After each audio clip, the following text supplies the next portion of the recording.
Hello everyone, যে যেখানে আছো আশা করছি সকলেই সুস্থ আছো, ভালো আছো ঈশ্বরের কৃপায়। তোমাদের ভালোবাসায় আমিও ভালো আছি। হঠাৎ করে 22শে জানুয়ারি আমাদের প্ল্যান হয় যে 23শে জানুয়ারি আমরা একটা পিকনিক করব। সে সেদ্ধ ভাতই হোক না কেন।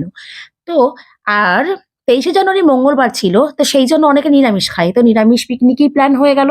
তো আমাদের পিকনিকে কি কি ছিল দেখো, মুড়ি মাখানো, বেগনি ভাজা, খিচুড়ি, পাস্তার তরকারি, চাটনি, মিষ্টি, চা, অনেক কিছু। কারণ আমরা আস্তে, আস্তে এতটাই লেট করে ফেলেছিলাম, প্রায় 12:30। তারপরে রান্নাবান্না করা এই শীতের টাইমে বাচ্চা নিয়ে, বুঝতে পারছো, মোটামুটি ৫টার সময় খেয়ে উঠেছি, বাচ্চারা খেয়ে উঠেছে 4:30-র সময়। সে যাই হোক না কেন, সবটা মিলিয়ে দারুণ কাটালাম সেই দিনটি। নাচানাচি, হই হুল্লা, আড্ডা সমস্তটাই ছিল। আর আরো ডিটেলস দেখতে হলে এক্ষুনি গিয়ে দেখে এসো। বড় ব্লগ চ্যানেলে আপলোড করা হয়ে গেছে। তো তোমাদের আশা করি ভালো লাগবে। টাটা।